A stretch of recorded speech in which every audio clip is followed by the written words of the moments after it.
तो नीतीश कुमार कहाँ जा रहे हैं? कौन कह रहा है कि नीतीश कुमार जा रहे हैं? नीतीश कुमार बिहार के हैं, बिहार के बेटा हैं, बिहार के में हैं, बिहार में रहेंगे। नीतीश कुमार तो कहीं जा नहीं रहे। और जो लोग इस तरह की बातें करते हैं, मुझे लगता है कि वो नीतीश कुमार से वाकिफ नहीं है कि इस तरह की बातें करें कि नीतीश कुमार कहीं जा रहे हैं। जी हाँ दोस्तों, तो नीतीश ने बुना ऐसा जाल, क्या उस जाल में फंस गई बीजेपी?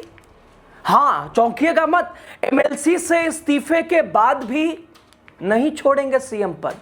गजब खेला, उंगलियों पर क्या बीजेपी को नचा दिया? क्या सारे सपने नीतीश ने तोड़ दिए, वो सारे अरमान? दोस्तों, तो क्या बीजेपी बिहार में मास्टर बनने के चक्कर में खुद मोहरा बन गई है? क्या नीतीश कुमार ने एक ऐसा संवैधानिक जाल बुना है जिसमें दिल्ली से लेकर पटना तक के लिए दिग्गज उसमें फंस गए हैं? बीजेपी के चाणक्य उलझ गए हैं, सोचने पे मजबूर हो गए हैं। सोचा था कुछ हो रहा है, कुछ हो रहा है, कुछ होगा कुछ। दोस्तों, दावा था कि नीतीश दिल्ली जाएंगे, जल्दी से जल्दी इनको भेज दो और बीजेपी का राज पूरी तरह से, बीजेपी का कब्जा हो जाएगा, अपना सीएम हो जाएगा बिहार में। लेकिन खेल तो लगता है अब शुरू हुआ है। 16 मार्च को राज्यसभा की जीत और 30 मार्च को संभवतः इस्तीफा। 24 से 48 घंटों में एमएलसी से इस्तीफा, विधान परिषद से। जैसे बीजेपी अपनी जीत अगर समझ रही है या समझ रही होगी, वहीं उसके गले की फांस बनने वाला कैसे, आपको बता रहे। नमस्कार, आपका स्वागत है। राजनीति का खास सेगमेंट आप देख रहे हैं, खबर और विश्लेषण के साथ। मैं हूं आपके साथ यासू प्रसाद। दोस्तों, बात बिहार के उस बिसात की कर रहे हैं जिसके मोहरे एक बार फिर नीतीश कुमार ने बड़ी चतुराई से सेट कर दिया है। 16 मार्च को राज्यसभा चुनाव के नतीजे आए। नीतीश कुमार अब दिल्ली की दहलीज पर खड़े हैं और नियमों के अनुसार 14 दिनों के अंदर, यानी अगर 16 मार्च से गिनिए तो 30 मार्च तक नीतीश कुमार को एमएलसी पद से इस्तीफा देना होगा। और संभवतः आप 24 से 48 घंटों में इस्तीफा दे देंगे। लेकिन क्या इस्तीफा देते ही नीतीश कुमार की कुर्सी मुख्यमंत्री वाली चली जाएगी? हालांकि बीजेपी तो यही सोच रही थी कि एमएलसी पद छोड़ें, साथ साथ सीएम पद भी छोड़ दें, फ्री हो जाए, बिहार से जाएं दिल्ली, क्योंकि सेशन अगला अप्रैल में शुरू होगा तो राज्यसभा की कार्यवाही में हिस्सा लें। तो मुख्यमंत्री पद भी क्या छोड़ देंगे? जवाब है नहीं। यानी बीजेपी जो सोच रही थी, ऐसा बिल्कुल भी नहीं हो सकता है। संविधान के अनुच्छेद 164 4 का वो हथियार नीतीश के हाथ में है जिससे वो बिना किसी सदन का सदस्य रहे अगले 6 महीने तक, यानी सितंबर 2026 तक बिहार के मुख्यमंत्री रह सकते हैं। कोई कुछ नहीं बिगाड़ सकता। यानी विधान परिषद से इस्तीफा दे दें वो, बिहार में कोई सदन में नहीं रहे वो, लेकिन 6 महीने तक बिल्कुल सीएम पद पर बैठे रह सकते हैं बड़े शान से। सवाल ये, क्या नीतीश कुमार ने जानबूझकर ये वक्त लिया ताकि वो बीजेपी को अपनी उंगलियों पर नचा सकें या बता सकें अपनी पावर, अपनी भूमिका?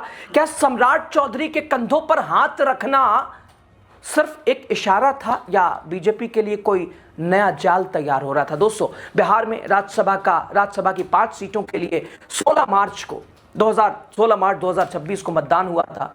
उसके बाद उसी दिन नतीजे भी शाम तक आ गए थे और नीतीश कुमार 16 मार्च को ही राज्यसभा का चुनाव जीत गए थे, निर्वाचित हो चुके थे। अब 24 से 48 घंटों में एमएलसी पद नीतीश कुमार को छोड़ना ही होगा नियम के अनुसार। मतलब नीतीश कुमार के मुख्यमंत्री के तौर पर बने रहने में कोई तकनीकी समस्या नहीं है, कोई दिक्कत, आपत्ति, दुविधा नहीं है। खैर दोस्तों, बिहार की राजनीति में कहते ही हैं, हवा किधर चलेगी ये मौसम के वैज्ञानिक बाद में बताते हैं, लेकिन इसका अंदाजा नीतीश कुमार को पहले चल जाता है। राज्यसभा की सीट पक्की हो चुकी है, 10 अप्रैल से कार्यकाल शुरू होना है, लेकिन बिहार की सत्ता के गलियारों में सन्नाटा नहीं बल्कि एक गहरी साजिश की बू आ रही है। वो जाल जो बुना गया, क्या वो अब इंप्लीमेंट हो रहा है, धरातल पर उतर रहा है? दोस्तों, जानकारों का कहना है कि नीतीश कुमार 30 मार्च को एमएलसी पद से इस्तीफा दे देंगे। तकनीकी तौर पर वो किसी सदन के सदस्य नहीं रहेंगे, लेकिन कुर्सी उनके पास ही रहेगी। संविधान उन्हें 6 महीने तक की मोहलत देता है और यही वो 6 महीने हैं जो बीजेपी की धड़कनें बढ़ा रहा है, क्योंकि यह फैसला नीतीश कुमार को करना है।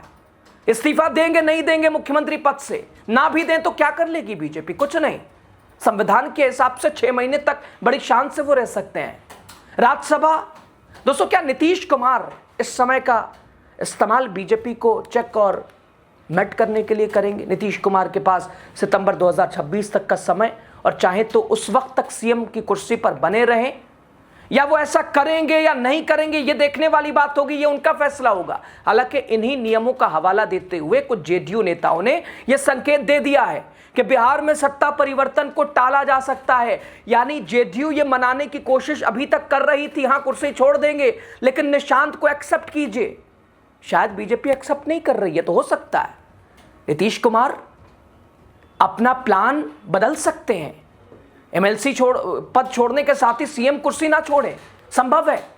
हालांकि फैसला पूरी तरह से, हालांकि दोस्तों आपने समृद्धि यात्रा के दौरान देखा था ना, नीतीश कुमार ने सम्राट चौधरी के कंधों पर हाथ रखकर कहा कि आगे यही देखेंगे। संकेत कई जगह दिए उन्होंने, और पहली नजर में ये उत्तराधिकारी जैसा लगा था, लेकिन राजनीति में आप तो जानते ही हैं, जो दिखता है वो होता नहीं है, जो होता है वो दिखता नहीं है। और अगर सामने नीतीश कुमार हो तब तो आप अंदाजा ही नहीं लगा सकते ऊंट किस करवट बैठेगा, होगा क्या। दोस्तों, क्या नीतीश कुमार ने बीजेपी को ये लालच देकर फंसा लिया कि सत्ता मिलने वाली है, ताकि वो आराम से राज्यसभा का रास्ता साफ कर लें, दिल्ली जाकर पार्टी पे नजर रखें, पार्टी को मजबूत करें, दिल्ली जाकर चूंकि केंद्र सरकार के भी हिस्सा हैं तो वहां भाई मोल भाव कर सकें, यानी एक तीर दो निशाना। या बीजेपी के उन नेताओं के लिए एक संदेश था जो बहुत जल्दबाजी में थे कि भगाओ भाई इनको पटना से। दोस्तों, जेडीयू के अंदर से यह खबर आ रही है कि नई सरकार के गठन में कोई जल्दबाजी नहीं है, कोई जल्दी नहीं है, आराम, कोई ऐसी बात नहीं है। हालांकि बीजेपी बहुत जल्दबाजी में है, यानी नीतीश कुमार सितंबर 2026 तक सीएम बने रहकर बीजेपी की बेचैनी बढ़ा सकते हैं। बीजेपी जो अब तक बिहार में बड़े भाई की भूमिका में आने का सपना देख रही थी, और संभवतः हो भी गई है। दोस्तों, बिहार में बीजेपी को एक ऐसे नेतृत्व के लिए मजबूर करें जो उनके इशारे पर चले, या निशांत का ऑप्शन जो कि उन्हीं सिर्फ पिता बदले बेटा आ जाए उनकी जगह। नीतीश कुमार कहाँ जा रहे हैं? कौन कह रहा है कि नीतीश कुमार जा रहे हैं? नीतीश कुमार बिहार के हैं, बिहार के बेटा हैं, बिहार के में हैं, बिहार में रहेंगे। नीतीश कुमार तो कहीं जा नहीं रहे। और जो लोग इस तरह की बातें करते हैं, मुझे लगता है कि वो नीतीश कुमार से वाकिफ नहीं है कि इस तरह की बातें करें कि नीतीश कुमार कहीं जा रहे हैं। अगर सम्राट चौधरी सीएम बनते भी हैं तो क्या वो नीतीश कुमार के प्रभाव से मुक्त रह पाएंगे, या मार्गदर्शन जो ये बीजेपी कह रही है क्या संभव है, या 6 महीने बाद बिहार की राजनीति कोई और पलटी देखेगी? बहरहाल दोस्तों, खेल अभी खत्म नहीं हुआ है, बल्कि असली खेल तो अब शुरू हुआ है। 30 मार्च के बाद शुरू होगा। नीतीश कुमार ने गेंद बीजेपी के पाले में डाल दी है। 6 महीने का यह संवैधानिक ग्रेस पीरियड बीजेपी के लिए किसी अग्नि परीक्षा से कम नहीं है। क्या सम्राट सिर्फ चेहरे बनकर रह जाएंगे? क्या सपना मुंगेरी लाल का बीजेपी देखती रह जाएगी? और दोस्तों, डोर नीतीश कुमार के हाथ में ही रहेगी। बिहार की राजनीति का ऊंट अब किस करवट बैठेगा ये तो खैर वक्त बताएगा, लेकिन एक बात साफ है, नीतीश कुमार को कम आंकना बीजेपी की सबसे बड़ी भूल साबित हो सकती है, या साबित हो रही है। भाई साहब, सोचा था क्या, प्लान क्या तैयार किया, हो रहा है क्या? यानी नीतीश की चाणक्य नीति में, नीतीश की दूरदर्शी सोच ने भाई साहब बीजेपी वालों को उलझा दिया है, बीजेपी को उंगली पे नचा के रख दिया है। कल तक जो कह रहे थे कि नीतीश सरेंडर हो गए, हाईजैक, सैक्रिफाइस, कॉम्प्रोमाइज, क्यों लीजिए, 6 महीने का वक्त तो है ही है। और दूसरा, हर बात माननी पड़ेगी, और ना मानना नीतीश को तो आप जानते ही हैं, अल्टी पल्टी आम बात है। अब इस स्थिति पर आप क्या कहेंगे? आपकी राय दोस्तों ज्यादा महत्वपूर्ण है नीतीश के इस प्रकरण पर, नीतीश के इस कदम पर। और अब 6 महीने के टाइम को लेकर क्या नीतीश देंगे इस्तीफा, नहीं देंगे, बीजेपी को एक तरह से झुकाएंगे अपने आगे? राय आपकी जो भी हो, खुले दिल, खुले मन, खुले विचार के साथ जरूर कीजिएगा। बहुत शुक्रिया। नीतीश कुमार कहाँ जा रहे हैं? कौन कह रहा है कि नीतीश कुमार जा रहे हैं? नीतीश कुमार बिहार के हैं, बिहार के बेटा हैं, बिहार के में हैं, बिहार में रहेंगे। नीतीश कुमार तो कहीं जा नहीं रहे। और जो लोग इस तरह की बातें करते हैं, मुझे लगता है कि वो नीतीश कुमार से वाकिफ नहीं है कि इस तरह की बातें करें कि नीतीश कुमार कहीं जा रहे हैं।